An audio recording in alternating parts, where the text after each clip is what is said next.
Nemrég tisztító kongresszust tartott a Fidesz. Ez önmagában kevésbé érdekes, ahogy az is, hogy Orbán Viktor nagy többséggel újra elnökké választotta a párt. Ami sokkal érdekesebb, hogy a miniszterelnök a beszédében újra zöld fordulatot hirdetett. Láttunk már ilyet. Talán kevesen emlékeznek rá, de még a Covid előtt egy évértékelőben a miniszterelnök szintén felöltötte a zöld áruhát, és az állítás komolyságát erősítve egyből bejelentette, hogy a kormány álláspontja szerint a klímaváltozás megállítható az ország határainál. Megállapítottuk, hogy nem szükségszerű, hogy bármilyen összeomlás bekövetkezzen a Kárpát-medencébe. A Kárpát-medence egy alkalmas hely arra, hogy a legkonzervatívabb, tehát számunkra a legkedvezőtlenebb klímaváltozás esetén is képesek legyünk fenntartani a magyarok közös életét a Kárpát-medencében. Azután jött a Covid, jött a háború, és a kormány zöld elkötelezettsége egy pillanat alatt úgy tűnt el, mintha soha nem is lett volna. Csak hogy a Fidesz folyamatosan méri a magyar emberek véleményét, és így pontosan tudják, hogy zöld kérdésekben egyszerűen nincs többségük. Márpedig a többség mindennél fontosabb, ezért újra elővette a zöld áruhát a szekrényből a miniszterelnök. De nézzük meg, mit is mondott konkrétan a nagy átváltozás keretében. Mert Magyarország egy furcsa ország. Láthatjátok, hogy Európában mindenhol a zöld pártok a bajnokai a zöld energiának és a zöld technológiáknak. Magyarországon másképpen van. Itt ők a leghangosabb ellenzők. Magyarország ma több elismerést kap a nemzetközi, egyébként politikailag inkább kritikus zöld szervezetektől, mint a magyar zöld pártoktól. Miért van ez így? Őszintén meglep minket, hogy miközben több tízezer plakáton kell éppen azt olvasni, hogy nekünk nem diktál a nyugat, zöld politika tekintetében ennyire a fejlett világot tartja irányadónak a miniszterelnök. A valóság az, hogy a zöld átállás kérdésében valóban van érdekellentét az unió magországai és a régió között. A németek olyan zöld átállást akarnak, amiben a német felső középosztály szépen elektromosra cseréli az autóját, ezzel jól jár a német gazdaság, jól járnak az autógyárak, közben nekünk pedig az a dolgunk, hogy azért fizessünk 100 milliárdos támogatásokat a nagyvállalatoknak, hogy ennek az egész folyamatnak minden szennyezését idehozzák. Nekünk magyar zöldeknek az az álláspontunk, hogy minden ország maga viselje a zöld átállás költségeit, minden ország gyártsa magának az akkumulátorokat, és ha ezért konfliktust kell vállalni a magországokkal, vagy akár a magországok zöld pártjaival, akkor mi ezt meg fogjuk tenni. Az ebb ott van elhantolva, hogy a mi zöld politikánk nem ideológiai és nem pártalapon áll. A kormány álláspontja zöld energia igen, zöld ideológia nem. Talán ez a miniszterelnök beszédének legerősebb része. Az a kormányfő akarja magát a zöld energia elkötelezett híveként beállítani, aki az elmúlt években külön adót vetett ki a napenergiára, csak azért, hogy a teljesen kudarcos paksi bővítés jobb üzletnek tűnjön, és betiltotta a szélenergiát csak azért, mert álláspontja szerint a szélkerék ronda.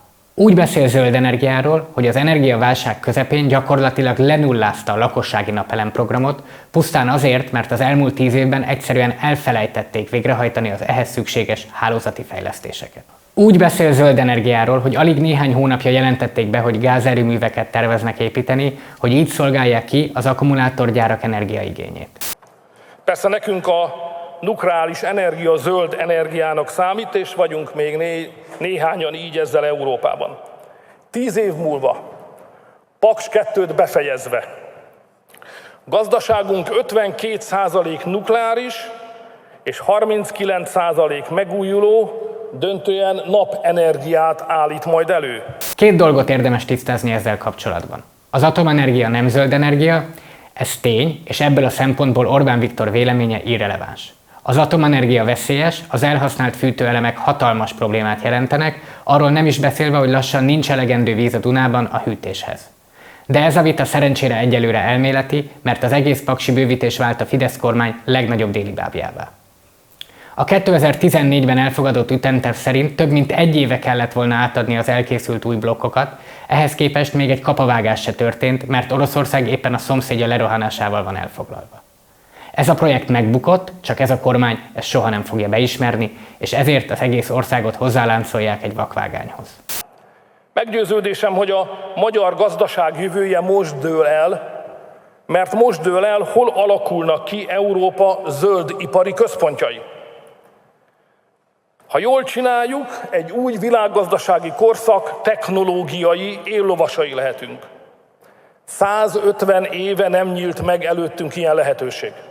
Az alappárítással teljesen egyetértek. A magyar gazdaság jövője most dől el. A probléma az, hogy a rossz irányba.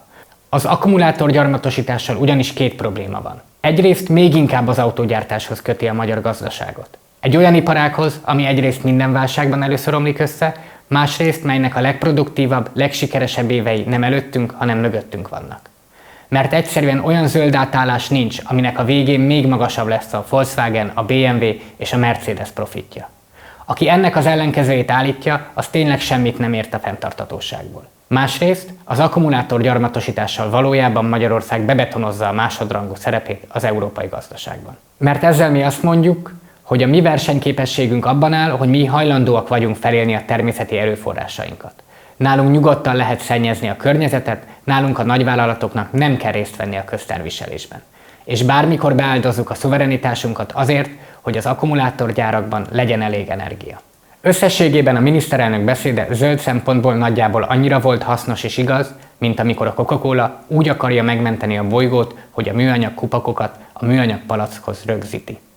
Ez csupán egy rendkívül izzadságszagú zöldrefestési kísérlet a Fidesz részéről, mely során ugyanazt a teljesen idejét múlt szélsőségesen neoliberális gazdaságpolitikát befedik egy szép zöld csomagolópapírral. Azt szokták mondani, hogy cipőt a cipőboltból.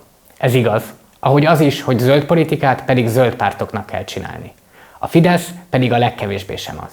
Ez a kormány nem támogatta, hanem üldözte az elmúlt 10 évben a megújuló energiát, és mondjon bármit a miniszterelnök, a valóságban ez soha nem fog megváltozni. Ez a kormány nem megvédi, hanem kiárusítja a természeti értékeinket. Ez a kormány nem korlátozza, hanem gátlástalanul kiszolgálja a nagyvállalati érdekeket, ez a kormány nem zöld, és nem is lesz az. Magyarországon zöld fordulatot nem a Fidesz fog csinálni, hanem a Fidesszel szemben kell majd csinálni.